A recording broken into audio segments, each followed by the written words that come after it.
welcome back to the channel, good friends. While we're waiting for parts for the C5 Corvette here, and it is elevated up in the air, so it's easier to work on.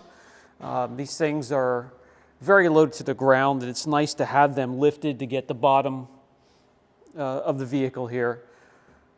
Let's start to correct some of this paint. So we get a head start, and when we get the parts in and put it back together and get it running, we can finish up the paint and maybe run it around this spring and this summer. I will be repainting a lot of the parts on here, but before we do, just for the fun of it, we are going to machine the whole thing and see how we can turn this horrible, god-awful paint job around. I like these stripes. Stripes are, hash marks for a Grand Sport. It's not a Grand Sport. I do like them. We're going to be taking these off because they're cracked. I'm going to bring you in close and show you all the damage here.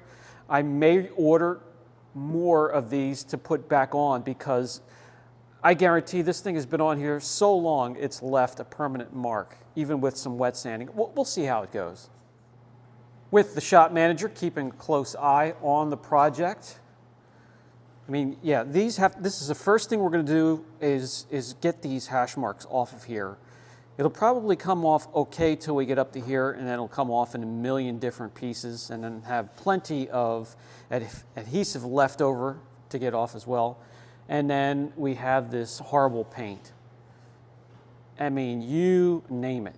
Chips, scratches, swirls, etching, oxidation. And when we get up here, the sun absolutely ravaged this car. We'll do a little color sanding and see if we can bring it back just a little bit. I will have to paint a lot of this vehicle, but all the way back through.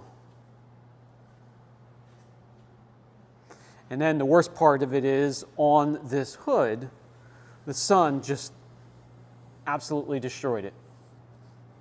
So we'll bring it back. There is a little bit of gloss and shine to be brought out there.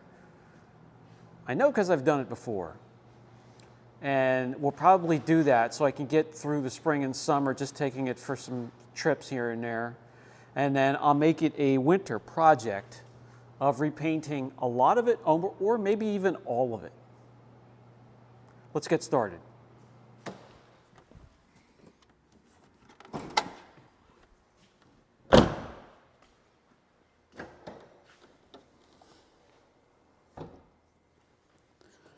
Yeah, it does go down and wraps around the fender, which is the correct way to do it. So let me get some heat and start to peel this up, see how far we can get before it starts cracking into a million pieces here.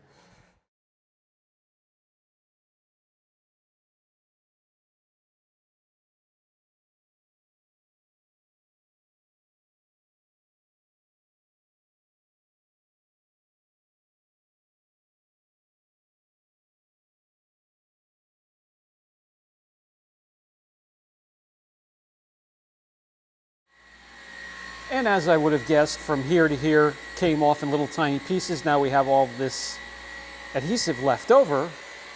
For that, rapid remover adhesive remover. That stuff works excellent.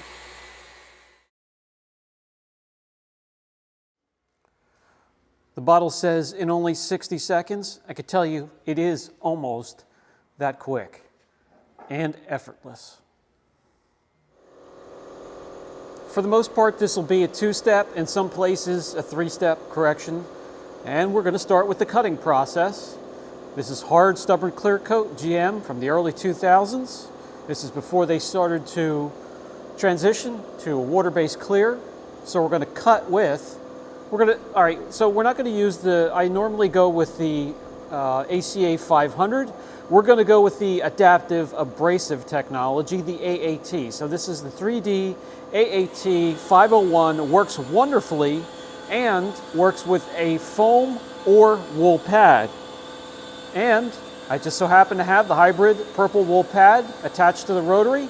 Let's get started. Use the swirl finder here to show you just how bad this panel is.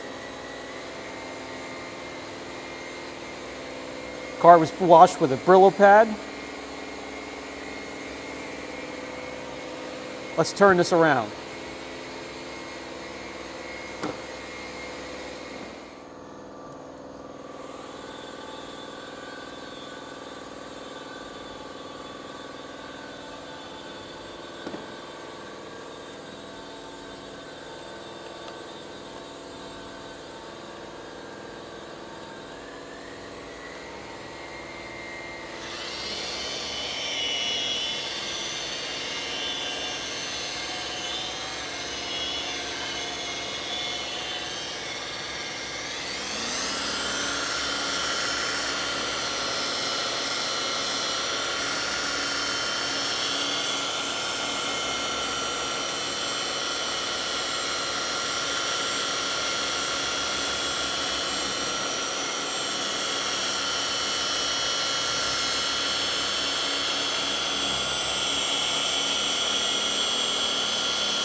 So with the paint being 20 years old, we don't know how many times it's been polished, if it has at all, unless you have an expensive meter like maybe a DeFelsco that can read the coating thickness on rubber, plastic, or fiberglass.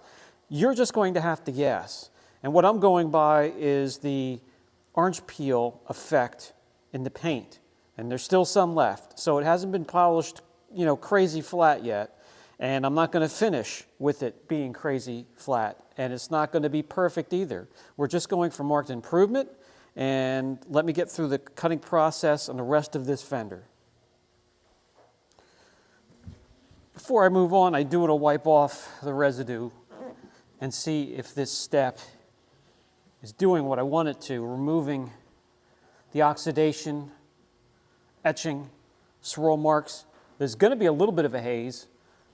Not as much as when we'd be working on soft clear coat, but there is going to be a haze that we'll have to finish down.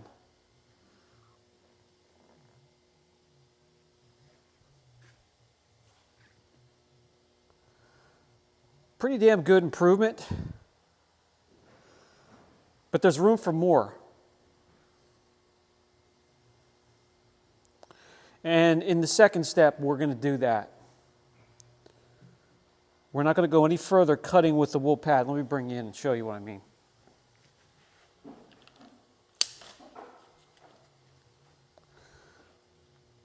This is what we're starting with, and this is where we're at. The deep one right there, that's not going to come out. We're not going to chase that. But there are still some swirls in there that I can get. I think you could see them right there. That's how hard that clear coat is. So another pass will get rid of them. Let's continue on and finish cutting this portion.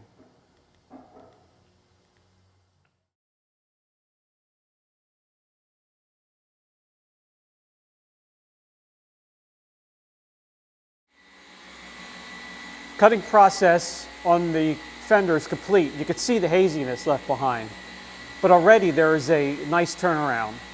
And what I'm going to do is finish it down before I keep moving on. I have enough time today to get this whole side done, so we get to see what the whole car will look like once we're done with it, except for maybe some of the parts on the top. But the sides, the front, the back will look fantastic, and will come a long way. Let me grab what we're going to use to finish. Normally I would go to a fine finishing polish, but with a surface this hard, we're going to finish down with 3D1. So we're going from AAT to 3D1, a one-step pad. And by the way, I wanted to show you, I did have some sad news for the brand new polisher here. I dropped it, cracked it all the way around, and I Frankensteined it together because guess what? Still works fine. I'll try and source a new case for it at some point, but I got to keep going. Yeah, it cracked all the way around. I did drop it from pretty high. My fault, but it cracked all the way around and separated. Put it back together, Frankensteined it together, and works perfectly. Such is life.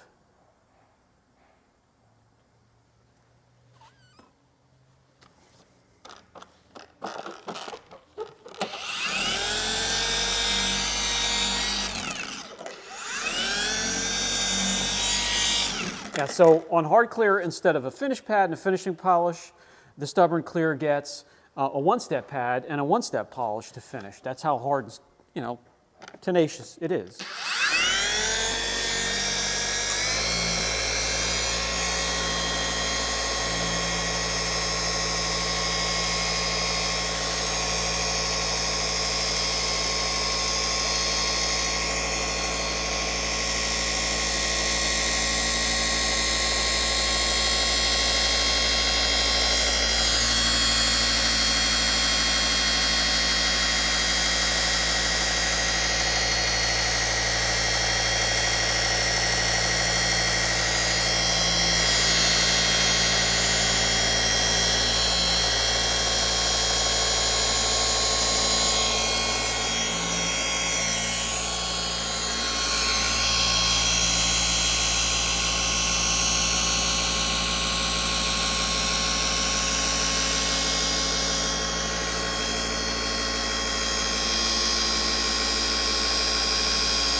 Oh yeah, that'll do.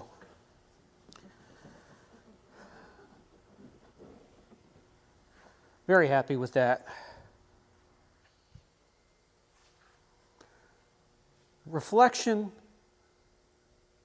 gloss, a little bit of depth. We still have some of the deeper imperfections. They're not going anywhere. They're going to stay. But let me finish finishing the rest of this fender here.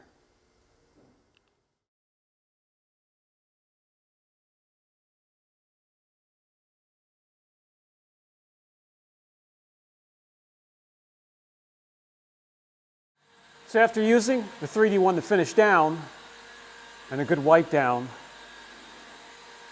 I am satisfied with that.